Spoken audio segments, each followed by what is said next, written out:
Good afternoon, everyone.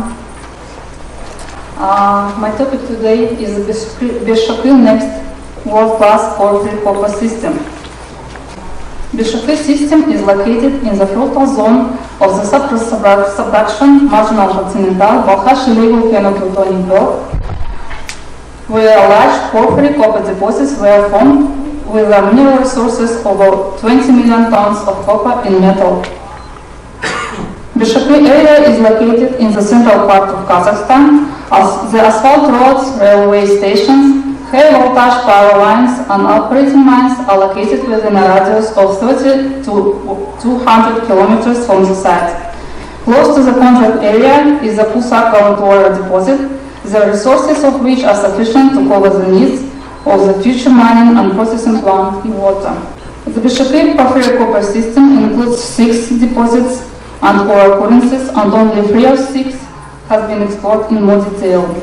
Also, the license territory includes gold ore occurrences of secondary quartzite portion. Let's take a look at the site separately. The East Bishopil is one of the best studied deposits, abundant mineralization with an average grade of 0.7% of copper is located in the mineralized hydrothermal fractures that have not been traced in detail and studied in depth, with the prospect of underground mining. Total resources amount to 181,000 tons of copper at an average grade of 0.67%. The mineralization is considered easy to process. The majority of mineral resources of the project are concentrated in the Sarch Bishopil deposit. The mineralization is vein interbraced, molybdenum copper in composition. Total resources amount to 745.6 thousand tons of copper at an average grade of 0.37%. For Bishopil field, only inferred resources in accordance with the geo code are estimated due to the fact that the density of the whole network is more than 50 meters. Total resource amount to 231,000 tons of copper at an average grade of 0.35%. Mineral resources can be increased by studying promising areas, including the licensing territory where the ore intervals with a thickness up to 200 meters up to an average grade about 0.3% copper have been uncovered and ore bodies were not traced. Likewise, in the site of secondary quartzite portion, the drill hole opened mineralized intervals with a thickness up to 20 meters and an average grade up to 1.9 ppm of gold. In 2021, Water International Company prepared a scoping study for 3 deposits, East, South Bishopil and Kain Bishopil, according to the job code. Total minerals resource amount to 1.167 million tons of copper at an average grade of 0.39%, and there is a great potential for increasing mineral resources up to 3 million tons of copper. WorldClass Project is a cluster of gold deposits with a total resource of over 1 million troy ounces. The sites are located in the area with well-developed infrastructure. There is a network of great asphalt roads with access to the Jitikara railway station. Modern gold extraction and concentration plant at Aurora deposit operates 200 kilometers to the north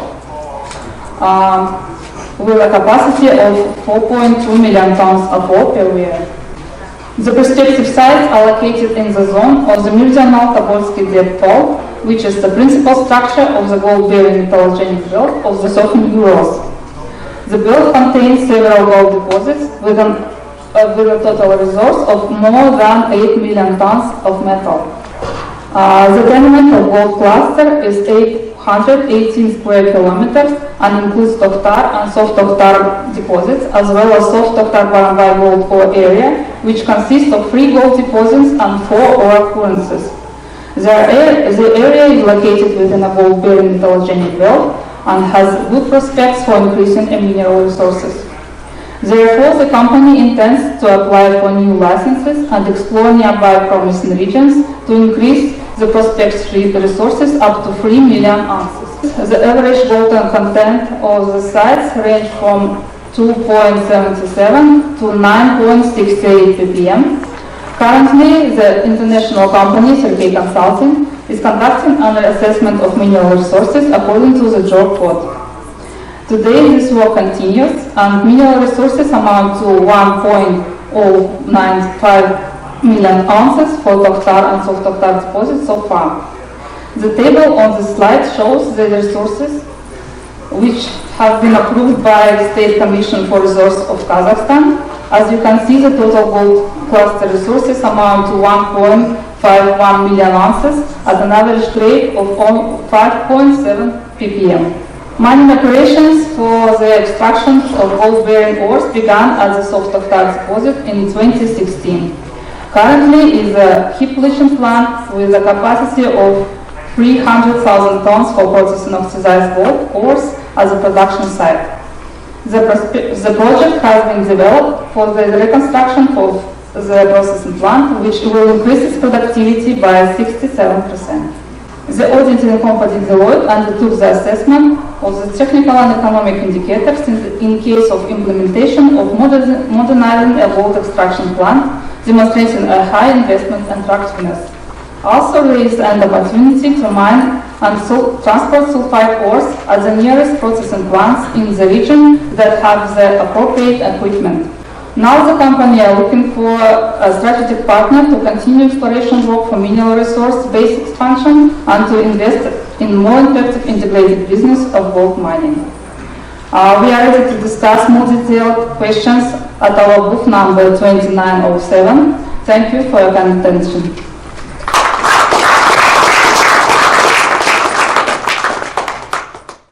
Good afternoon, ladies and gentlemen, and welcome to Kazakhstan Day at PDAC 2023.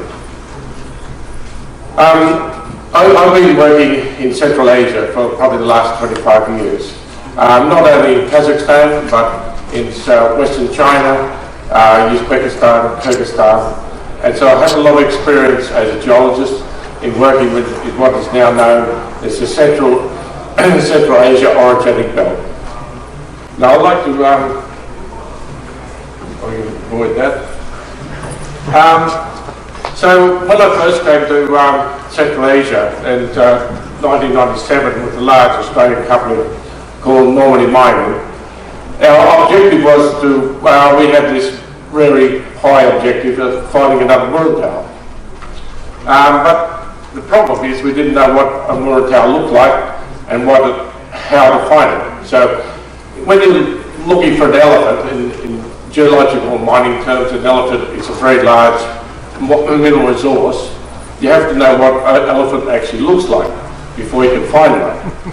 So when we're there, so by the time we left and pulled out of Central Asia in 2020 or 2000, because the gold price was too low, we didn't really were any the wiser what a Muruntau looks like. So in 2004, I got together a group of friends of mine from Midland Valley Exploration in Glasgow, Dr. Alan Gibbs and Dr. Mel Kopenberg, two of the very, very world-class structural geologists. And we got together a team and we went and collected data all over the world, mainly from the Soviet Union, from Bulgaria, Moscow, Tashkent, and the internet, and we put together a model for Muruntau. And that included a 2 months field testing of these ideas. And we've come up with 7 criteria to find the world-class deposit. The main one is the main range-bounding faults, thrust faults, and the intersection of those thrust faults with lateral transfer and ramps. They're usually the northeast or southeast direction. The pay is not on the ridges, on the ramps, but it's down dips, and it's usually undercover. There's a 3-way intersection of fluid movement. And there's also, on those ramps, there is a anomaly, a geochemical anomaly with a soil anomaly, or we can see it through ASCA or some aeromagned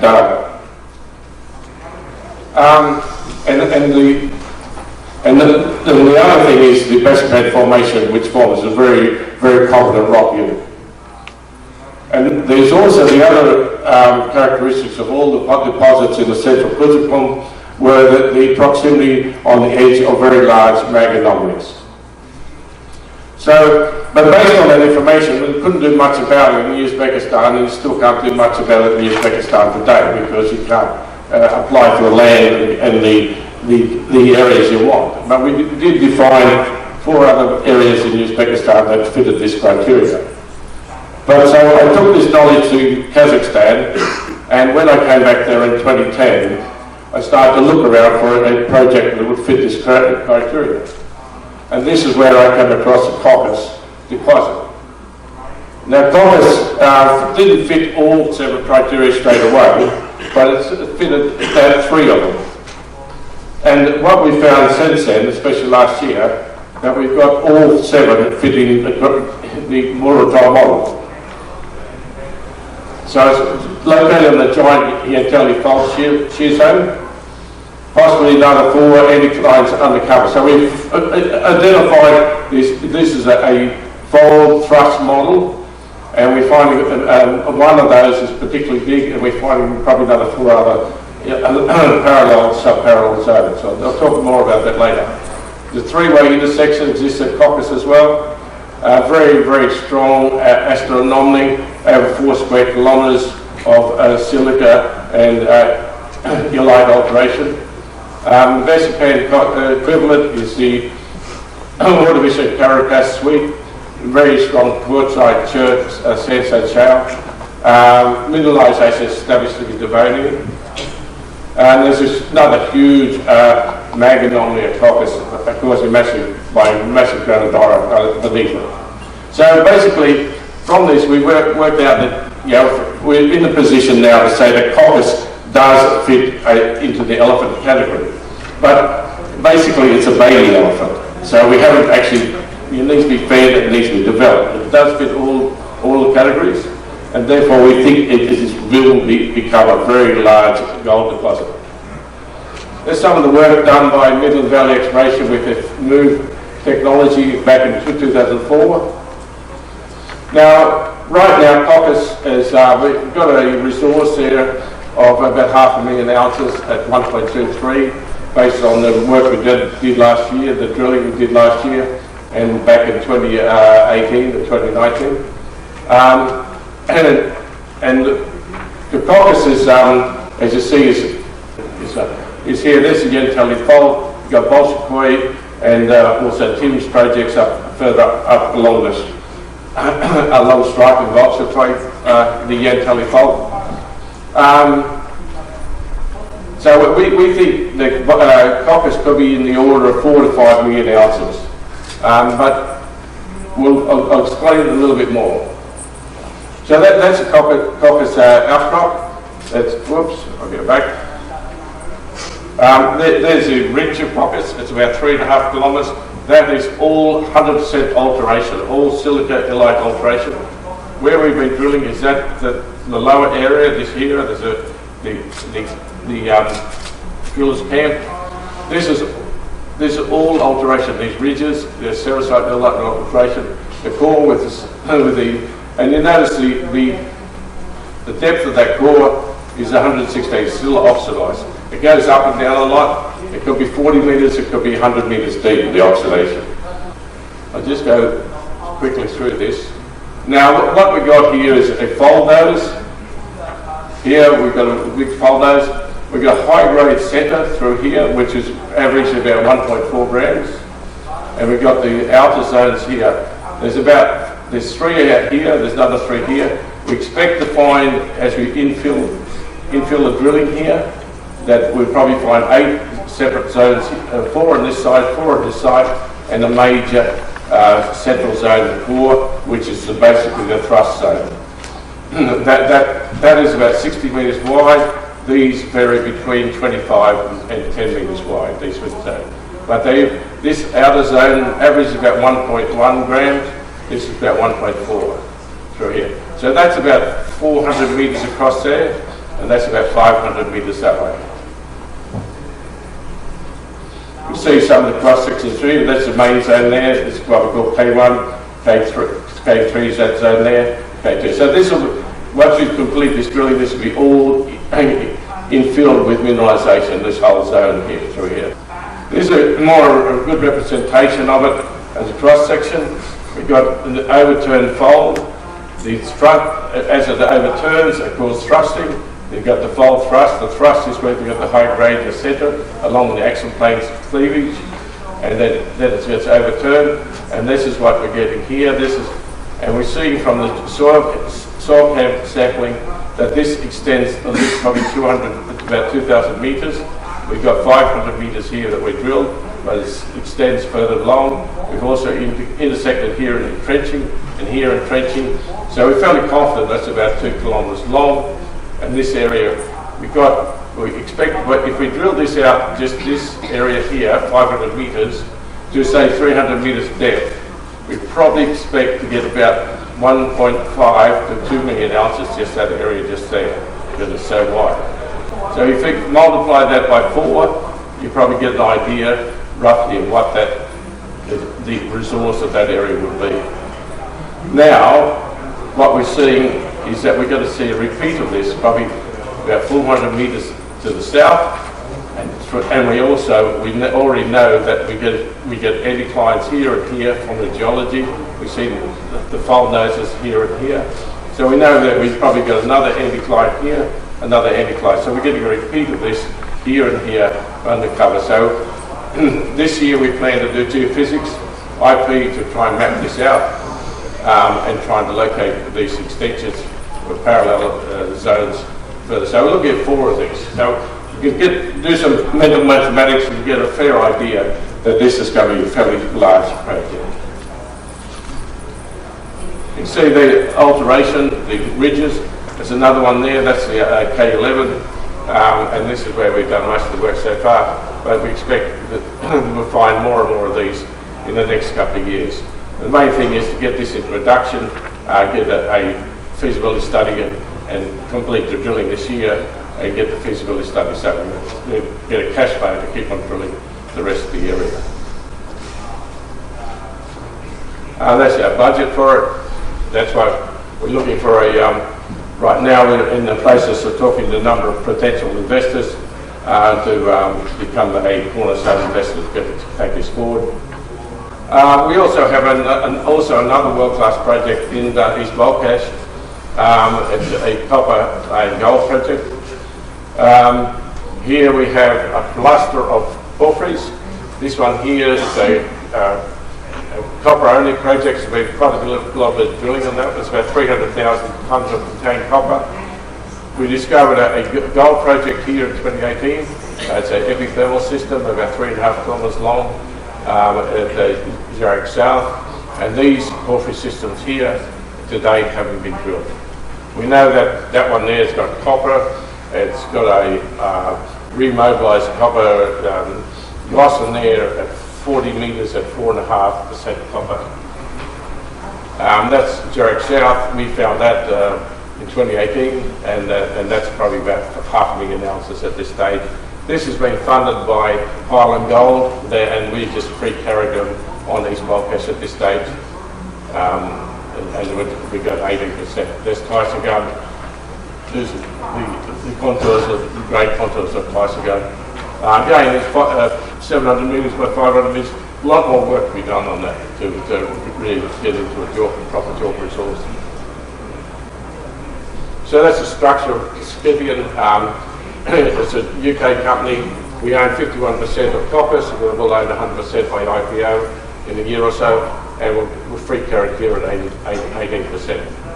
We'll probably turn that into a royalty. Thank you very much, and any questions at all, we'll talk about it.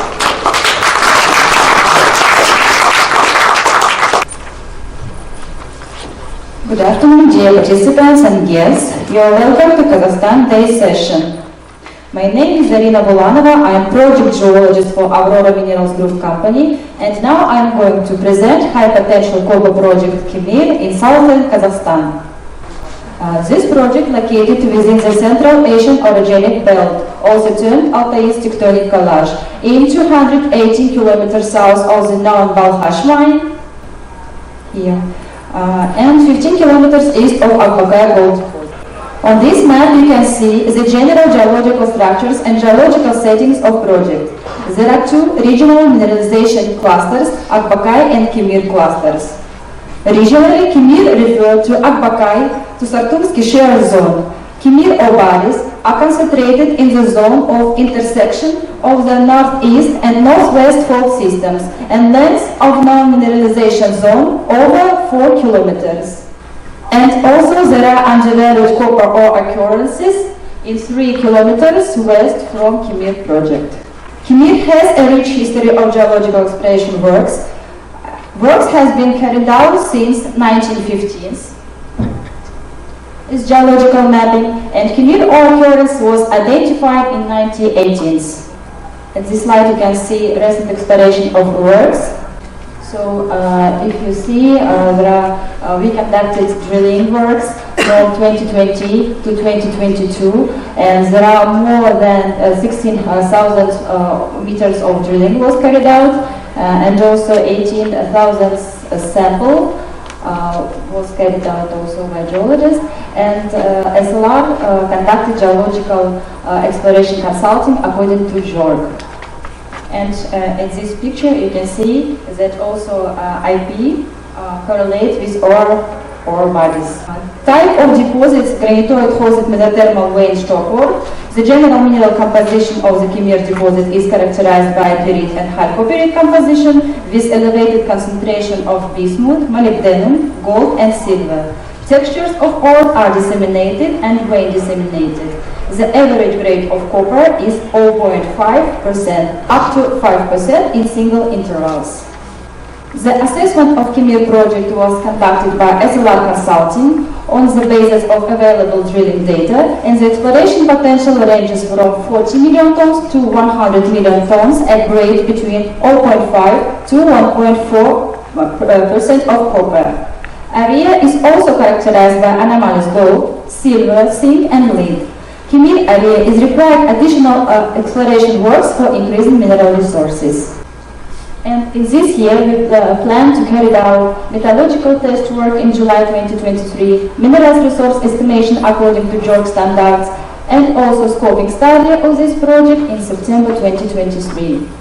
Now, Kimir company looking for a partner for further exploration, minerals resource expansion and development of the project.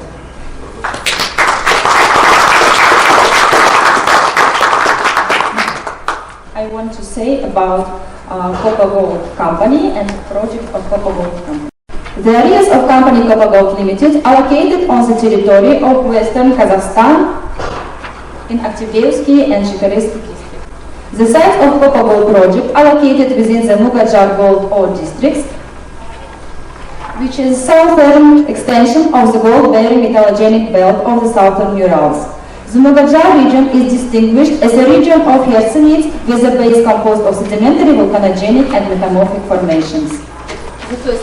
The first project, total area of this project is 83.5 square kilometers. The project has developed infrastructure. There is a highway and railway near the area. During the Soviet period, four mineralization zones were discovered. The gold-bearing mineralization belongs to metasomatics of quartz carbonate composition. And also near the area of the project are the Koskor gold deposit and chromium mineral zone Virgin.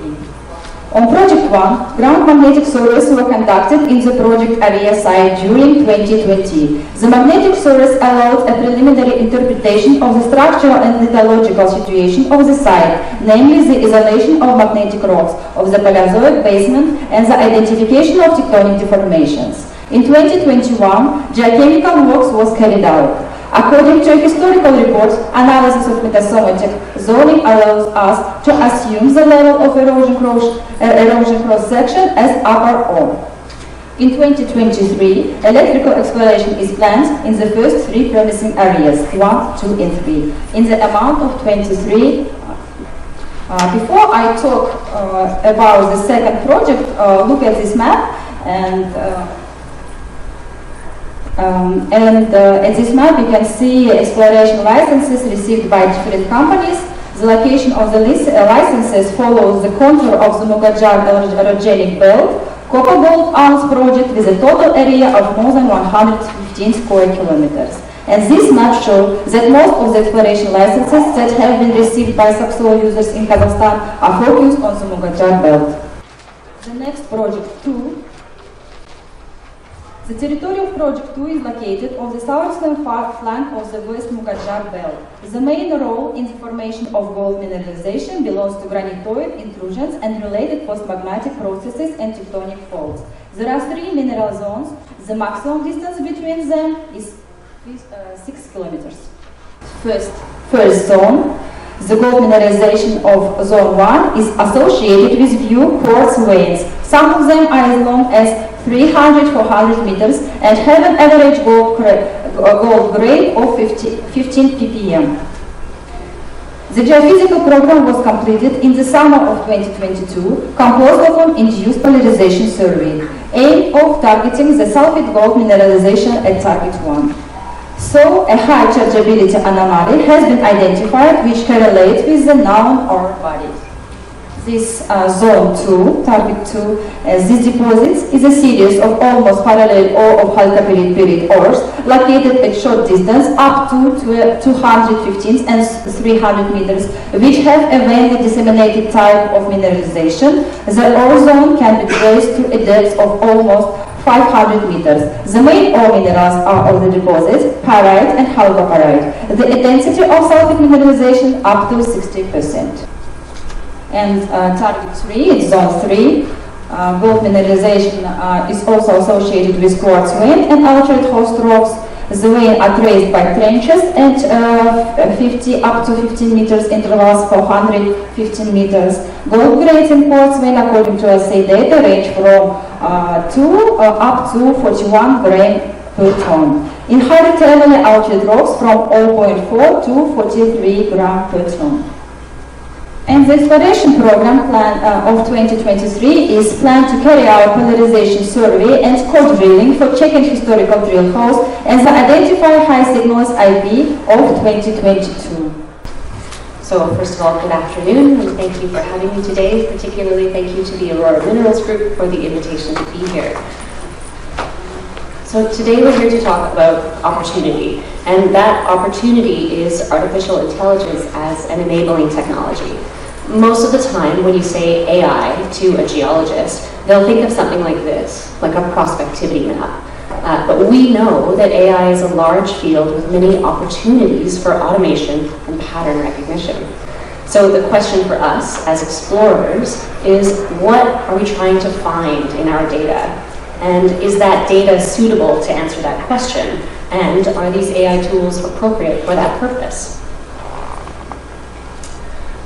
So this timeline shows the introduction of various technologies over the last 75 years, grouped by discipline. So we have geochemistry in green, geophysics in yellow, and so on.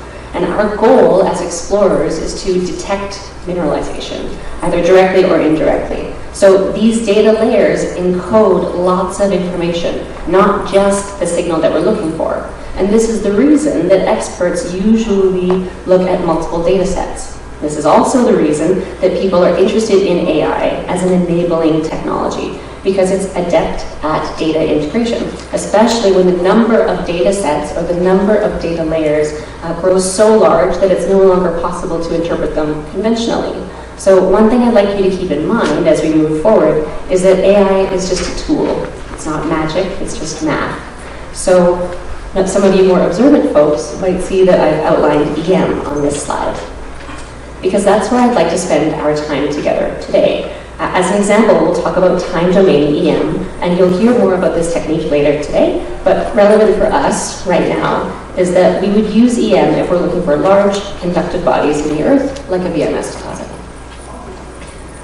So in the next few minutes, we're going to talk about different ways to interrogate EM data, both conventional and AI-driven. But our aim here is to help the interpreters, not replace them. So also worth noting is that we're talking about electromagnetic data here, but these AI techniques could easily be applied to gravity or magnetics.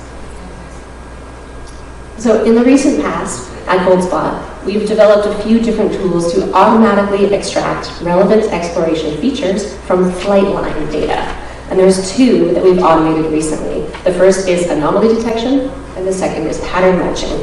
And both of these are focused on one-dimensional data, so we're just sticking to the line data.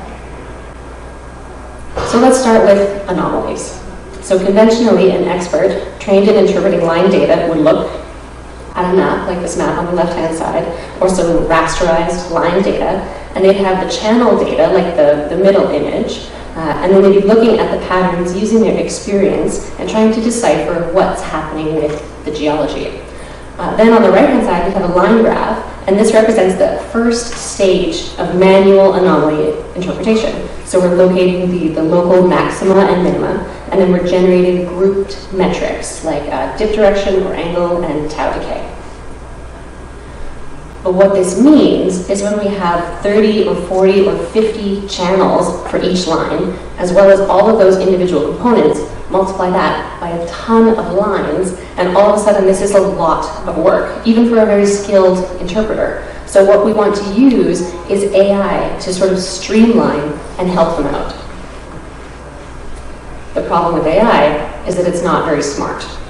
So on the left-hand side, in the early time channels, we see the shallow features. So we're talking about mag hematite here in paleo drainage channels. And then in the mid-time, in the center, we see a mixture of signals. So we have signals from the bedrock. We also have signals from these paleo channels.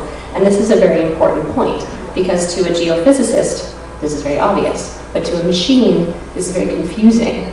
So we hear this question all the time, is how come you can't just take the data, put it into the machine, and find a deposit, right? And then this is the exact reason, because the machine doesn't know what we're looking for. And so the geologist is so valuable.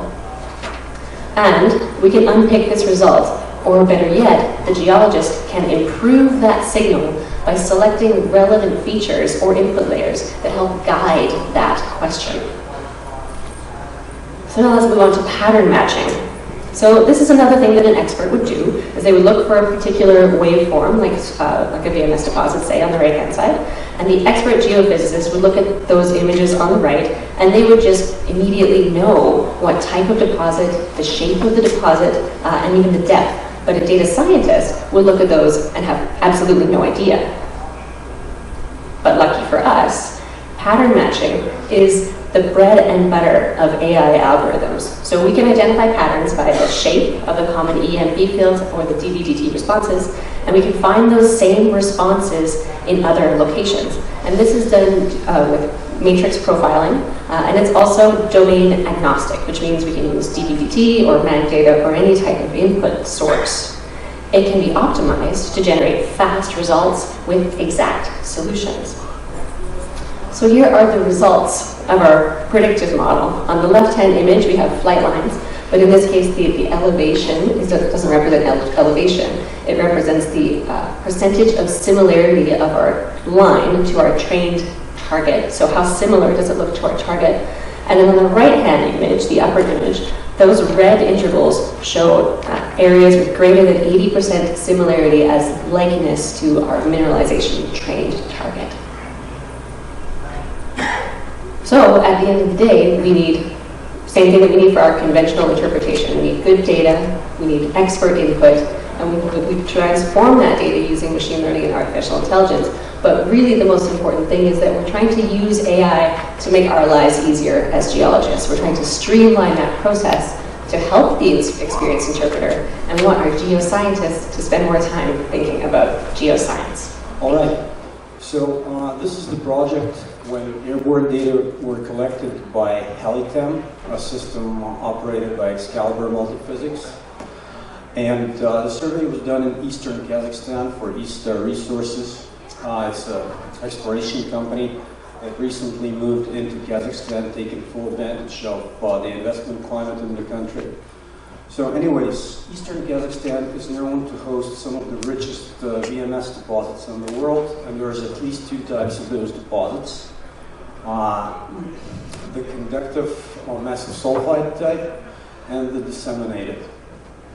In either way, I've been working in Eastern Kazakhstan for a number of years, including some work done together with Aurora and basically targeting the VMS ore bodies.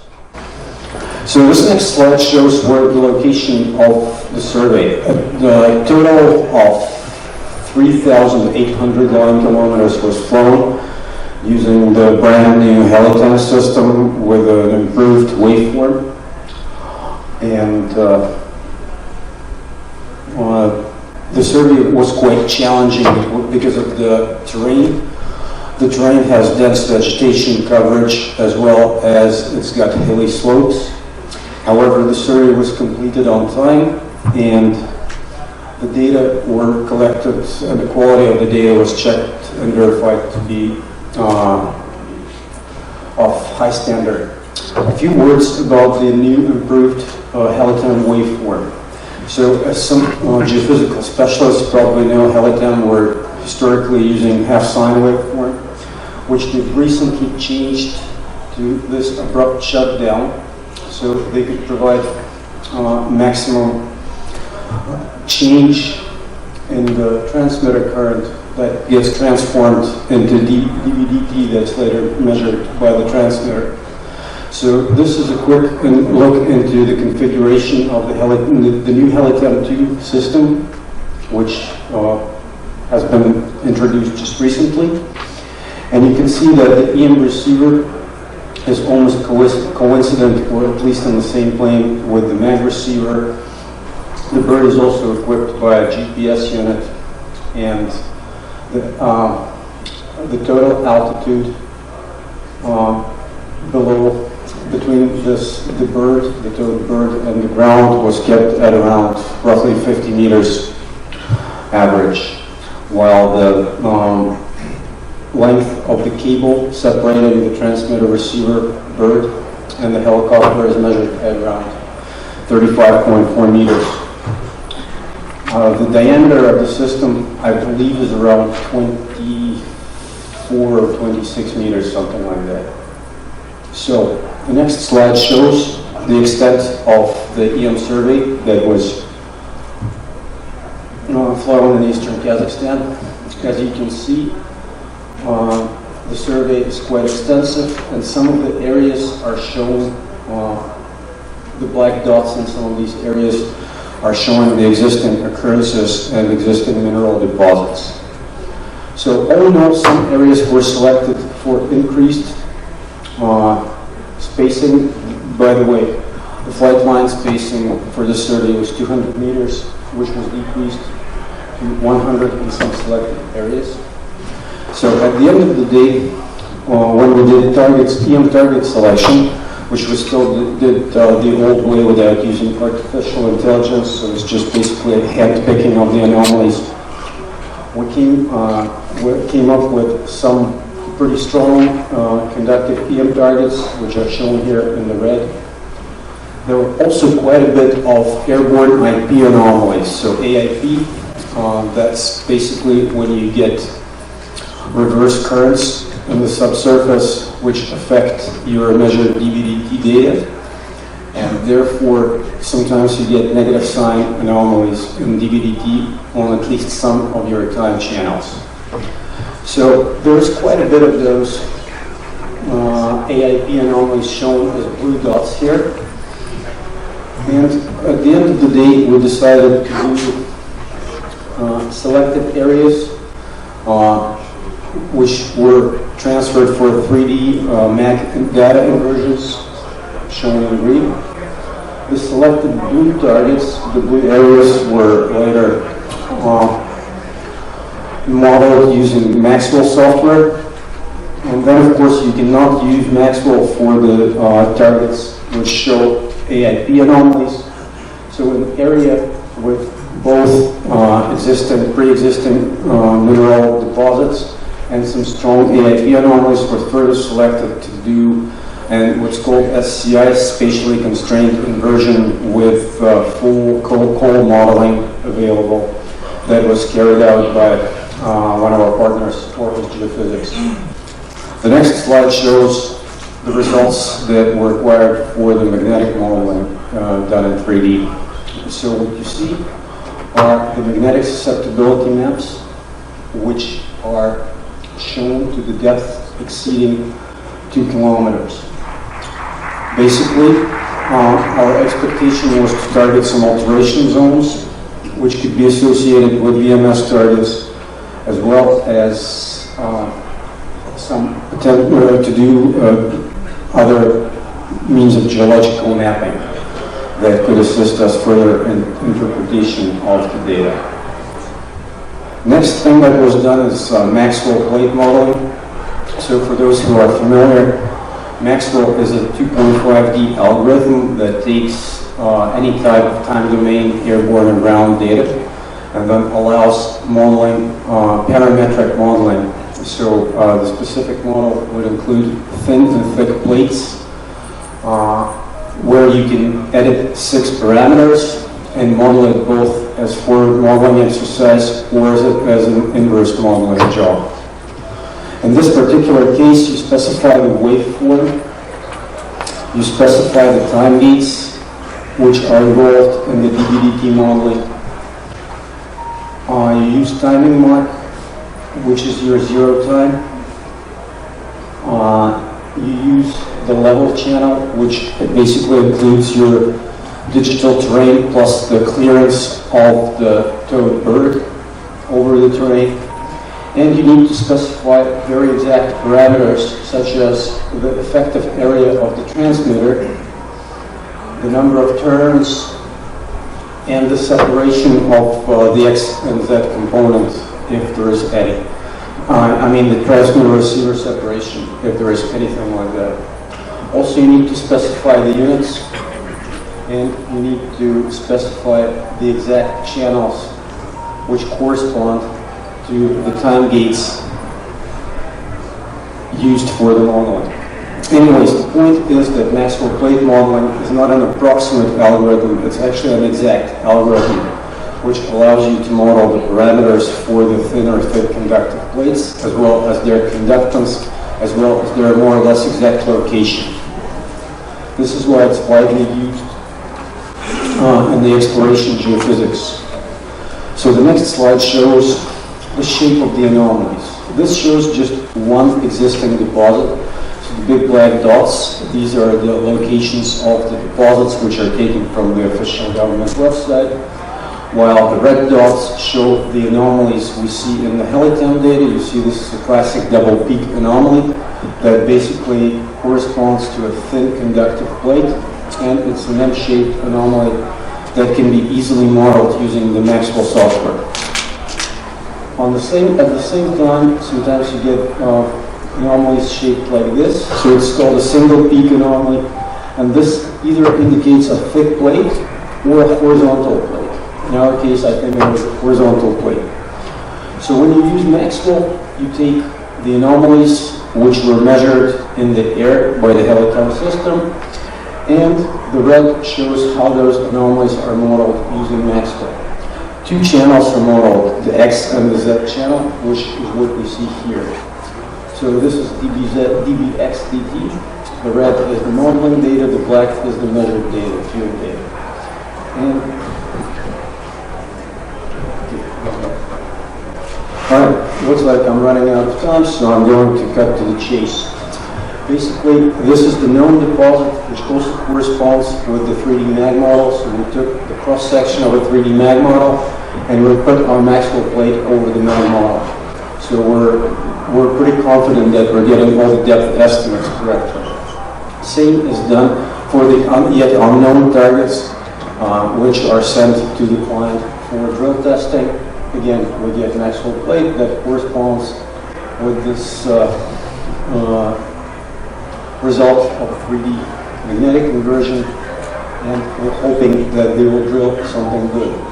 Last but not the least, we did the WorldClass Geo carried out the AIC Inversion, which includes targets like this. So the negative shaped anomaly shows the effect of airborne induced polarization, and this is the known deposit associated with this AIP anomaly.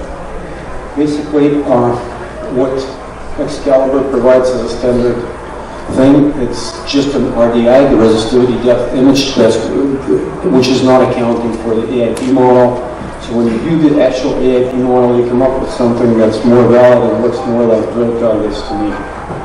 Then, of course, we take the plane view, we cut depth slices, and we superimpose those with the known deposits, and we're trying to make sense of whether or not the other targets can be seen as conductors after AIP modeling, which we don't see before we do the AIP modeling. And generally speaking, the answer is yes. So jumping to the conclusions, Helitem system showed really good targeting capabilities of conductive BMS objects, including detecting strong response from existing EMS deposits. The 3D magnetic inversions in some cases allow recovery of accurate depths to magnetic targets, which coincide with the EM modeling results. Many known occurrences in potential EM targets are masked by a strong AIP effect, which is similar to other cases where similar observations are reported. Furthermore, AIP inversions allow not only improved recovery of electrical resistivities, but also increased depth resolution and recovery chargeabilities directly from the overall Helitem data. Yeah, hi everyone. It's really a pleasure to see all you guys here with us. My name is Kemal Mambayev. I represent Aurora Minerals. To be more specific, I'm leading the geophysical department, Aurora Geophysics. I just want to give you a quick overview of the services that we provide. Aurora Geophysics provide a wide range of geophysical services, including airborne, ground, and borehole geophysical services. We have extensive experience in providing also the interpretation and processing of the geophysical data. We do it in-house in Astana, in our office.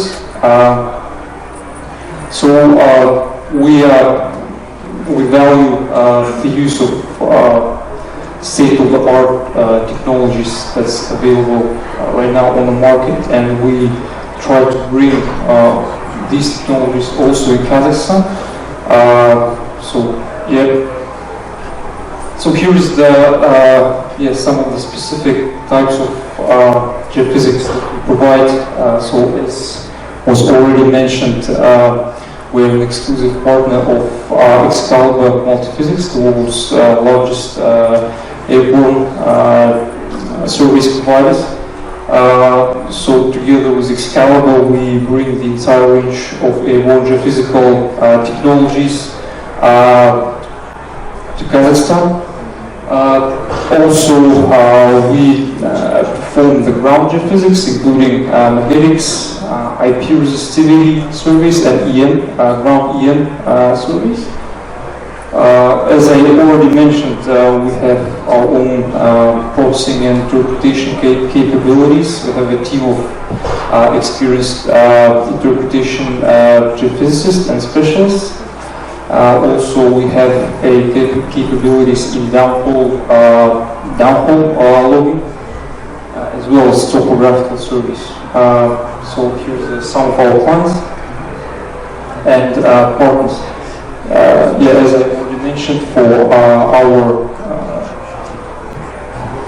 our services, we use high-end technologies that already has proven itself on the market.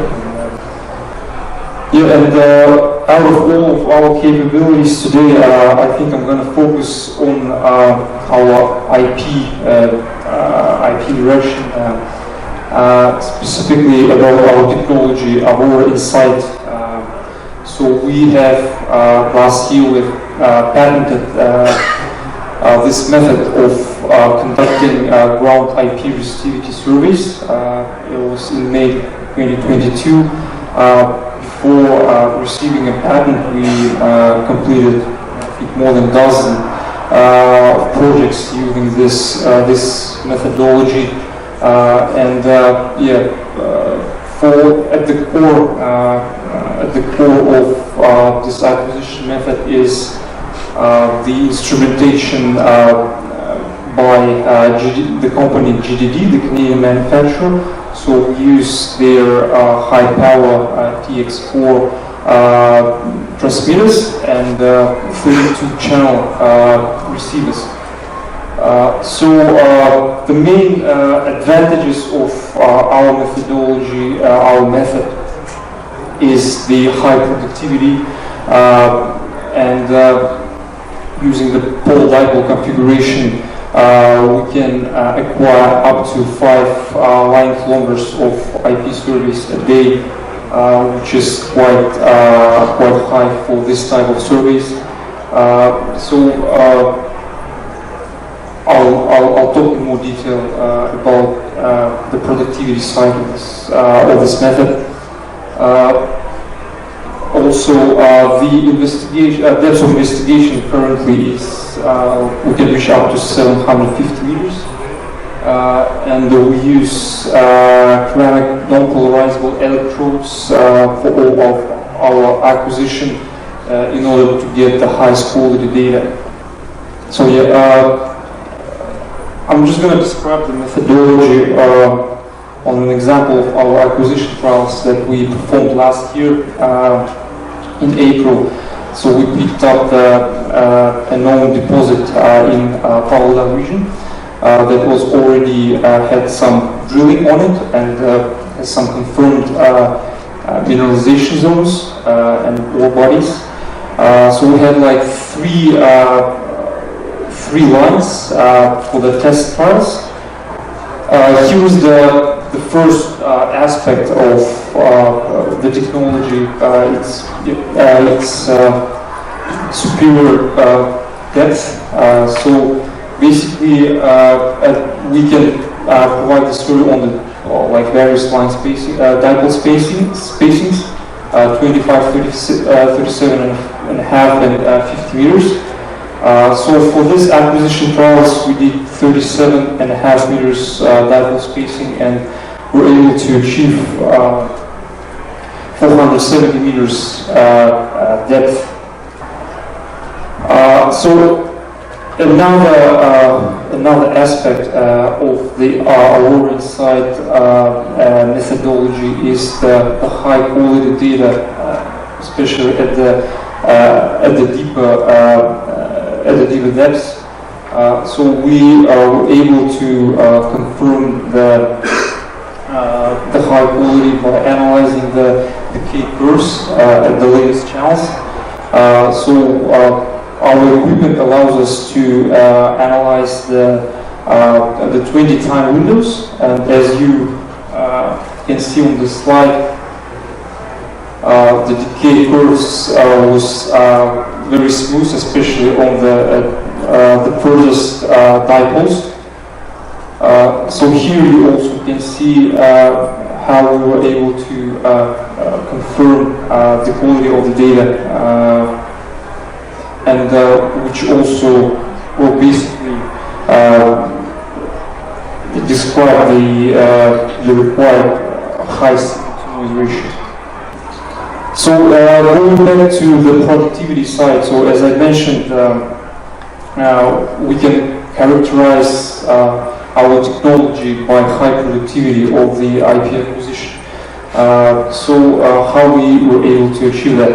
So basically our array, so the configuration of our cabling is designed the way that we can acquire, we can combine basically the forward and reverse array in the pole dipole configuration. So to explain that, basically in pole dipole configuration, when you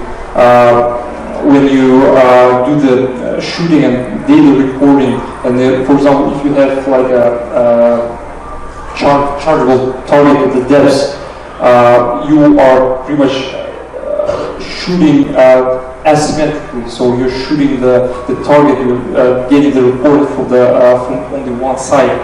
And to get the symmetrical image of the target at the depths, you would have to go back and acquire that data one more time, which is called reversibility. So it's pretty much 2 times shooting. And with Aurora inside, we were able to achieve in one go, pretty much in one measurement set, we can shoot the targets from both sides. So we can acquire the data both from the left and from the right sides in one go, which provides us more more detail and the confidence in the actual nature of the chargeable target. So on this slide, we're showing the cross-section of the chargeability on one of the test lines. So as you can see, so as I already mentioned, the area was already drilled before. It was recent drilling, and we were kindly provided with the results of the drilling. So here in blue you can see the sulfide mineralization zones that were identified and according to the core logging data and same. As you can see, our chargeability values at the shallow depths could confirm the sulfide mineralization. Also, one of the features of the system, of the technology, as I mentioned, the high quality data, and we were able to confirm that our system doesn't get affected by low resistivity conductive overburden. So yeah, this slide just describes the new survey's IP anomalies that was confirmed by Aurora inside. So yeah, our next steps are again we're planning to do some more field trials this upcoming field season in Kazakhstan. So it starts normally in April, and we're going to be doing a testing on the known copper porphyry deposit. So we will try to test 100 meters pole dipole spacing with Aurora inside, and potentially reach the depths of more than 1,000 meters, and also with the same sets of equipment that we possess, will provide the vector IP configuration, which is pretty much the very efficient for large areas, high throughput surveys in thanks Kamal, and thanks to the government of Kazakhstan and to Aurora, our joint venture partners in Kazakhstan, for setting this up. I'm going to keep this pretty short and sweet and hopefully get us out onto the streets pretty quickly. Luckily, Kamal and Vlad and Britt, they've spoken about time domain EM, and so I'm going to focus on one of our flagship technologies, the Falcon airborne gravity gradient system. But Excalibur have a lot of different airborne systems that we fly, and I really put the slide up to highlight it's not only the systems, but it's also the people that really are of value to our company, the people who fly our planes, the people who build our systems, and the people who process our data. We have a lot of airborne systems.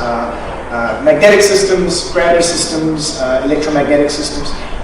Like I said, I'm going to focus on our Falcon airborne gravity gradient technology today, and it's a high-resolution gravity system. I'm going to skip over the slide. It just shows we're a worldwide company, but some of my colleagues at Excalibur have already gone through that, and just highlight that we've also founded a foundation 2 years ago that helps us give back to a lot of the communities that we do work in, focusing on social responsibility and children and education in some of these zones. So we've started a foundation project with the government of Uganda, and we hope to continue that in other parts of the world. So now to geophysics. Let's have a look at the Falcon system. And this really is a step change in what airborne gravity is able to see in the subsurface. This system was developed by Lockheed Martin and BHP Billiton in the early 2000s, and Excalibur has been exclusively operating this system for the last 13 years. We didn't just buy the hardware, we bought the entire R&D division from BHP that worked on this Falcon system, and so we've been able to make our own improvements to it. And you can see with the images on the screen that it really is like putting on a set of glasses that makes everything far clearer if you compare what standard scalar gravity is able to provide compared to what with the Falcon airborne gravity gradient system provides. It's a 20 times uplift in the resolution of what you can find with Geology. Our company's name is Excalibur Multiphysics. One of the things we do is we collect multiple data sets at the same time. So while our gravity system is amazing, we collect high quality magnetics with the system as well. And the reason that works is because these are two separate systems, and they're separate to two different parts of the geology. Gravity sensitive to dense targets, magnetics is susceptible to magnetic targets, and when you look at the whole, the combination of those two data sets, you get a far fuller picture of the geology that you're exploring. Excalibur is also a very transparent company. There are gravity test ranges, we've flown them, we've published this data. We like to be transparent as to what sort of noise you can expect with your data. We're happy to publish results. As you've seen today, we've shown a lot of the Helium system results. And so what I'm going to do now is just quickly walk you through a number of examples from all over the world where we've had successful mineral exploration projects and focusing on some critical minerals. And so this is just a sort of outline of some of the work that we do and sort of different scales of exploration that we work on with the Falcon system. So we're going to start looking at IOCG systems, iron ore, copper, gold. And one of the reasons gravity works really well in IOCG systems is iron ore is very dense. And I'd like to highlight here that we collected Falcon gravity gradient data, magnetic data, as well as radiometric data. There's a lot of uranium mineralization associated with IOCGs, and using that radiometric data actually helps define these deposits. So you can see on the screen, zooming in on an area in Zambia, which was eventually drilled based on this airborne survey, and Blackthorn Resources have a reasonable copper gold mine out of this. We're now going to have a look at magmatic nickel, and I particularly like this example because it's actually it's a survey that was funded by the government of Canada. I downloaded the data you're seeing on the screen from the Government of Canada website. And so this is a place called the Ontario Ring of Fire, and there is currently a mine there. Well, there will be a mine called Eagle's Nest. Wiley Metals and Billiton had a bit of a bidding war on who's going to own this deposit, and really it was opened up by the Government of Canada in a really remote area using airborne geophysics. This is a great use of taxpayer money. It's a great use of airborne geophysics to explore undercover and explore in remote areas to really get more critical minerals fast. We're now going to have a look at rare earth exploration. So rare earth is one of the things that we're looking for all over the world. So this is a carbonatite from Nebraska in the USA, and it was flown, it was a small survey, flown at reasonably high resolution, 100-meter line spacing. And while the Falcon data, these carbonatites are reasonably dense, so you understand what the size of this carbonatite is. When we do some 2D modeling, we can also start seeing some of these niobium targets within this larger dense body. Alright, we're going to look at some Athabasca uranium. So I know there's a lot of uranium in Kazakhstan. In Athabasca it's a little different. It's hydrothermal alteration, not the roll front uranium that you get in Kazakhstan. And so these are large hydrothermal systems. And what we're seeing here is actually, as those basement rocks get altered, it actually lowers the density due to extensive hydrothermal fluids that are flowed through that system. And so that gravity low there was drilled, and you now get visible uranium in that drill core. We've done a lot of work with the Falcon system in the Athabasca Basin. And finally, what we're going to do is we're going to have a look at a massive project flown out in the desert in Australia. It's called the Kidson Regional Survey, again sponsored by the Australian government. And if you have a look at the scale of that, so it's a massive big sedimentary basin. There are some salt lakes which give you those big gravity lows there on the western side. but just to see the scale that some governments are using these high-value technologies so they can very quickly understand the geology and explore these large parts of the world. And Kazakhstan is a large country. And so with Aurora, we're looking at bringing the Falcon technology into Kazakhstan. So hopefully, next year we'll add you to this presentation as an exploration success in Kazakhstan. And that's all from me. Thank you. Good afternoon, ladies and gentlemen. Today is my presentation is the last, but I believe that it's not last by importance, because we will talk about ESG principles in drilling. We conducted our drilling operations to minimize the impact of the environment. For example, we are using only biodegradable drilling fluids, minimizing water usage, and using equipment that emits lower levels of greenhouse gases. The drill site is fenced with a tight barrier fence of prevent entry by unauthorized persons and wild domestic animal typical in this area. In front of the entrance to the site, there is a banner with information about the company, contact phone number of the management, and a list of necessary protective equipment for access to the site. We're using tethered pellets to the store fuel and the lubricants in storage areas. In addition, we equip rigs and the vehicles with the oil spill response kits. We dispose of waste of drilling site by separating of inter and we dispose of the waste of the drilling site by separating into different containers depending on the type of the waste. The site is equipped by extinguisher and the fenced drill bait for health and safety purposes. After drilling the holes, we pump out all the sediment, water, and drilling cuttings from the stumps using specialized vacuum machines and remove them to a designated reclamation site provided as customers. After cleaning the stumps, we conduct excavation work to return the drilling sites to its previous conditions.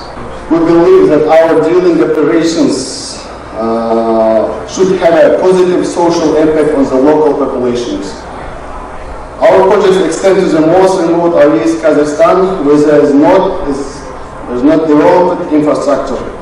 Our experience shows that we are trying to develop our country by helping local people find employment, interacting with the local stakeholders, support local business, and of course providing charitable assistance to local schools.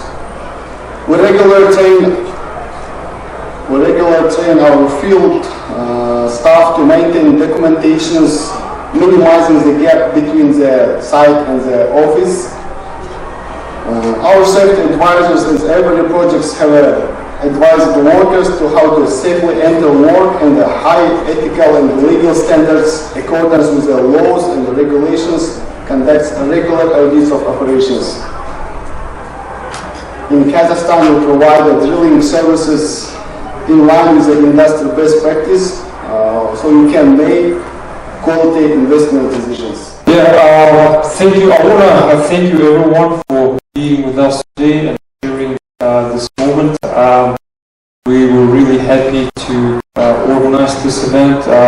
Special thanks to our guest speakers for these excellent presentations and providing insights on their technologies, projects, and sharing their expertise in what we think is very important to share this knowledge. And yeah, we will definitely come back next year with our 5th Kazakhstan Day. And yeah, see you next year. And thank you again for being with us today.